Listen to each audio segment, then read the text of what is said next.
Hello! Bonjour tout le monde! Bonjour famille de Bridge! Bonjour à tous ceux qui nous regardent à travers cette vidéo. Nous sommes là pour la parole du mercredi. Et aujourd'hui, mon sous-thème pour cette vidéo, c'est la liberté évangélique. Nous allons voir Galates 5 à partir du premier verset qui nous dit, c'est pour la liberté que Christ nous a libérés. Demeurez donc ferme et ne vous remettez pas de nouveau sous le joug de l'esclavage.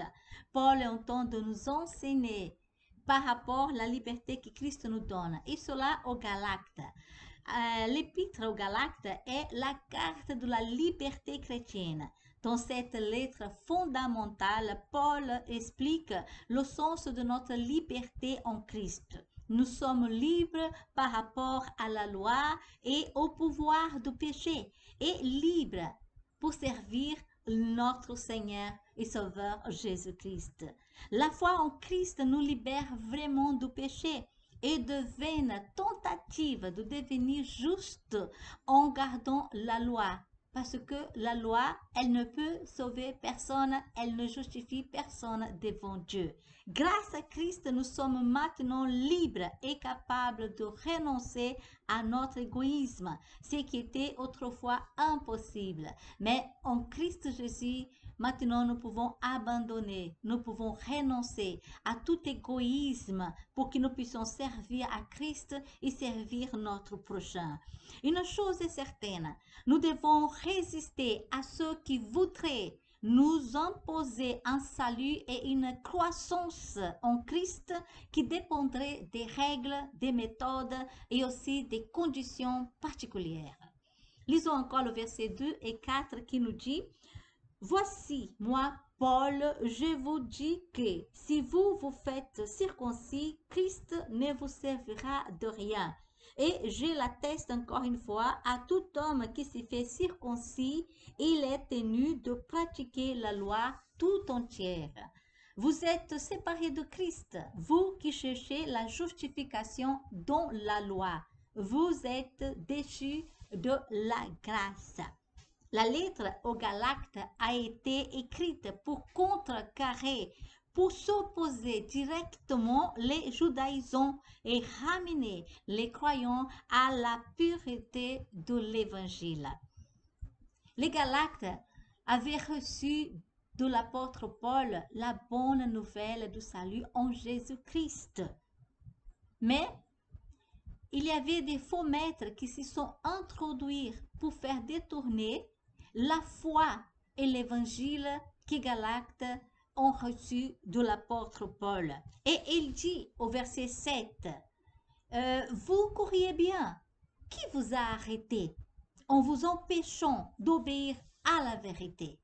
C'est des faux enseignements qui sont introduits pour détourner l'évangile qu'ils avaient reçu de l'apôtre Paul. Et l'apôtre Paul entend de les confronter. Vous courriez bien, vous marchez bien dans la foi, vous étiez en train de croire à la parole de la vérité. Mais qui vous a arrêté en vous empêchant d'obéir à la vérité? Il y a des choses qui viennent pour nous empêcher d'obéir à la vérité, des faux enseignements, des fausses idéologies. Nous devons faire attention à cela. Et Paul, il était vraiment en train de combattre cela parmi les Galates. À cette époque-là, il y avait trois distorsions du christianisme. D'abord, le christianisme judaïsant. La deuxième, le christianisme légaliste. Et le troisième, le christianisme antinomien. Et Paul prêchait évidemment et défendait le christianisme authentique, c'est-à-dire la bonne nouvelle est pour tous, qu'ils soient juifs ou païens. Chacun est sauvé par la grâce de Dieu, par le moyen de la foi en Jésus. C'est tout. Il n'y a rien à ajouter. Le sacrifice de Jésus sur la croix est suffisant pour nous racheter de la malédiction, de nous racheter de la perdition éternelle, de nous justifier devant Dieu. La foi en Christ s'y traduit par une authentique liberté. Nous sommes libres en Jésus-Christ. C'est pour la liberté qu'il nous a libérés. Amen. Mais dans le christianisme judaïsant, et c'est cela que Paul combattait parmi les Galactes, c'était des chrétiens juifs qui ont reconnu Jésus comme le Messie promis, comme le Sauveur promis, mais qui voulaient imposer tout païen qui désirait aussi d'être sauvé, de commencer par devenir juif. Il devait se conformer à la loi de Moïse et de passer par la circoncision. C'était l'imposition du christianisme judaïsant. Et Paul combattait vraiment cela. Et le verset 4, lisons encore une fois, il disait, vous êtes séparés de Christ, vous qui cherchez la justification dans la loi. Vous êtes déchus de la grâce, de priver de l'état de grâce. C'est ça que les Juifs, le christianisme judaïsant exerçait et voulait imposer les païens. Et dans ces moments-là, ils étaient en train d'imposer, de s'introduire d'une façon vraiment subtile pour imposer cela aux Galactes qui étaient convertis au l'évangile de Jésus-Christ. La circoncision symbolisait la conformité à tout ce que la religion exigeait. C'est cela. Les Juifs, ils voulaient exercer encore leur religion, ils voulaient encore rester dans la loi. Mais Jésus est venu pour libérer les Juifs et les païens de cela. Mais ni nos œuvres, ni notre discipline, ni notre comportement moral ne peut nous sauver. Seulement Jésus-Christ peut nous sauver, parce que c'est lui le chemin, la vie et la vérité. La nouvelle alliance, c'est cela que les Juifs ne comprenaient pas ou n'acceptaient pas. La nouvelle alliance n'est pas venue s'ajouter à l'ancienne. Elle est venue pour la remplacer. Amen. Elle a remplacé, la nouvelle alliance remplace l'ancienne alliance. On ne peut pas être à la fois libre et esclave. Ou nous sommes libres en Jésus-Christ, ou nous sommes esclaves toujours du péché, parce que la loi ne nous libère pas du pouvoir du péché. Mais le sacrifice de Jésus sur la croix nous libère du pouvoir du péché. Christ doit être pour nous tout ou rien. Ou le sacrifice de Jésus est suffisant, ou nous devons ignorer cela. Et le verset 5, il nous dit encore, pour nous, c'est de la foi que nous attendons par l'Esprit l'espérance de la justice.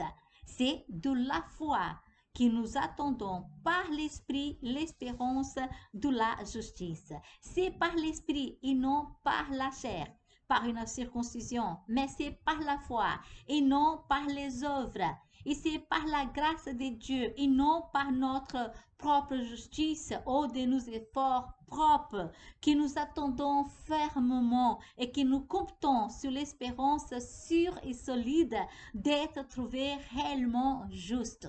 Le sacrifice de Jésus-Christ est suffisant pour nous rendre justes, justifiés devant Dieu. Amen. Quand le Saint-Esprit nous conduit, il produit son fruit en nous. Tout comme nous sommes sauvés par la foi, non par les œuvres, nous grandissons aussi par la foi.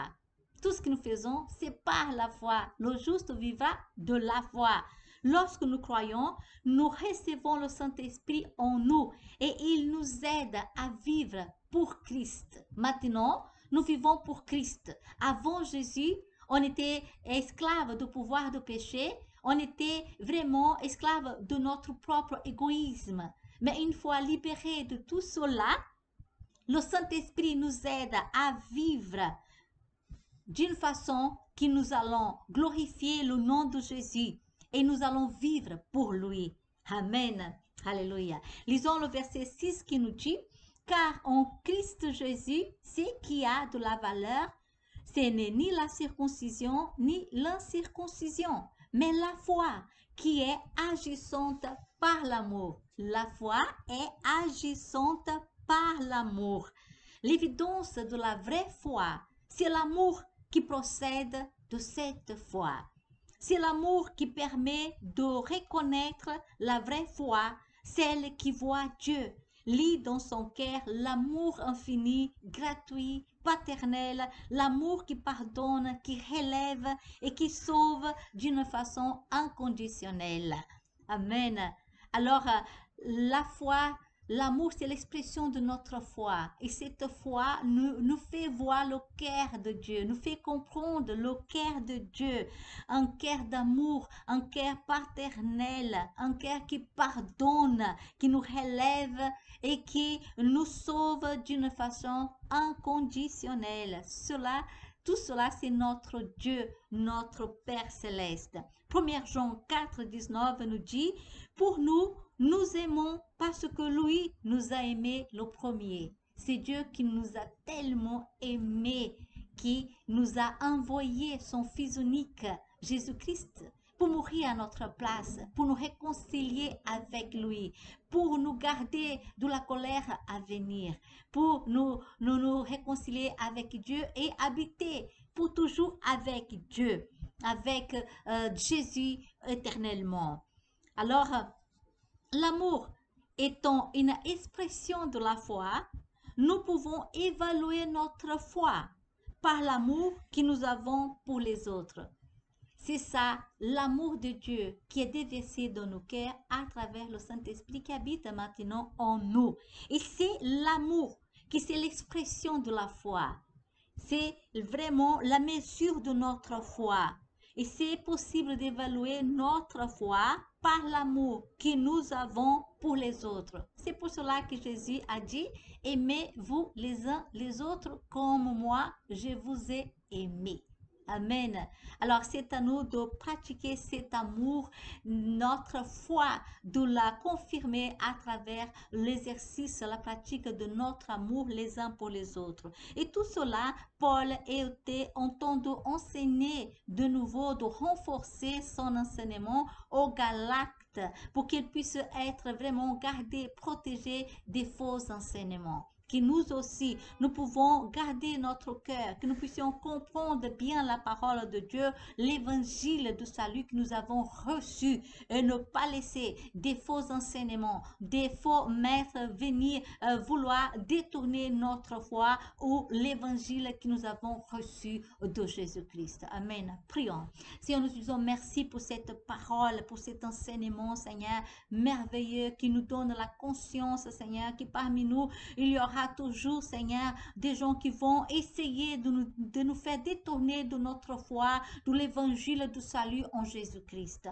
Aide-nous, Seigneur, à comprendre, à mieux interpréter, Seigneur, ta parole, pour que nous puissions vraiment nous appuyer sur ta parole qui est la vérité, de ne pas être trompés, Seigneur, par des idéologies, par des faux enseignements. Garde notre cœur, que nous puissions vraiment pratiquer cet amour que tu as déversé dans nos cœurs. Aide-nous, Seigneur, à aimer notre prochain, à servir notre prochain. Aide-nous à servir à Christ d'une façon inconditionnelle, Seigneur. Comme tu nous as aimés, d'une façon inconditionnelle, que tu nous as pardonné, que tu nous as donné une nouvelle vie, que tu nous as réconciliés avec toi à travers le sacrifice de Jésus. Aide-nous, Seigneur, à avoir cette même attitude, Seigneur, de nous abandonner à toi, de renoncer à tout égoïsme, et pour que nous puissions être des instruments, Seigneur, pour aimer notre prochain, pour aimer avec ton amour, Seigneur, pour témoigner, Seigneur, que tu veux que les autres puissent vraiment être atteints par cet amour, être transformés. Utilise-nous, continue à nous utiliser, Seigneur, et déverse encore et encore de ton amour dans nos vies, au nom puissant de Jésus. Amen. Amen. Alors, je vous encourage de lire le livre de Galates, la lettre aux Galates entière. Ça vaut la peine parce qu'il y a des enseignements vraiment importants pour notre vie chrétienne, pour nous garder, pour que nous puissions être gardés dans la vérité qui est la parole de Dieu, et de ne pas être trompés par des faux enseignements, des faux christianismes, des christianismes qui sont détournés. Amen. Et cela, c'est pas seulement seulement dans le temps de l'apôtre Paul, mais ça continue et ça va augmenter encore. C'est la parole qui nous dit, tout cela s'appelle l'apostasie.